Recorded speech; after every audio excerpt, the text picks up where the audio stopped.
A few quick reactions from the elections. Firstly, I think the big elephant in the room is the low voter turnout.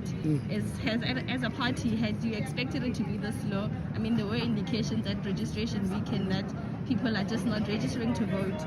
But even those that did register didn't come out to vote. But did you expect it to be so low? We never expected it, to be honest, to have such a low turnout. But it's embarrassing to those who are leading, because one, it says we are not properly led as the communities. But also with the IEC, we doubt that proper preparations were done. They were not well prepared as far as we know. But as far as we are concerned as well, the court case had an impact. You cannot, as an IEC and the ruling party, when you're facing election and there's a pandemic, you fail to put proper safety measures. You go to court and say there's a pandemic, people will die. You instill fear. And at the end of the day, when you lose the case, you expect people to be numb. Whereas yourself as well, we've got fears that people will die.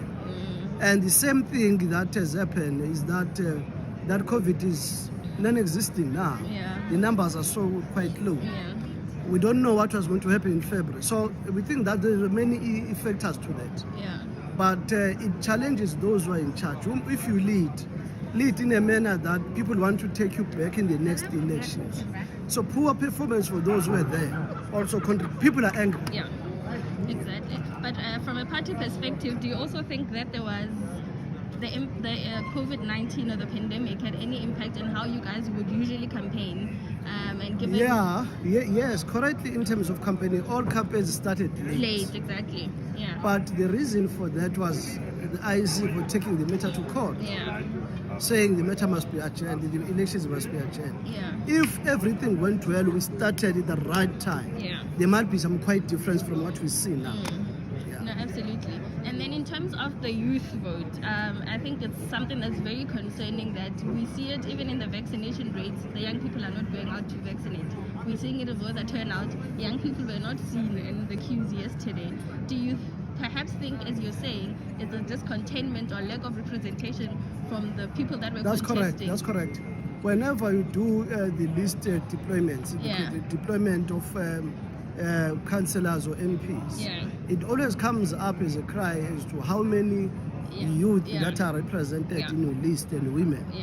So it's one of the things as well. If you look at our parliament, I'm sure as a young person yourself, you have been observing what is happening on social media.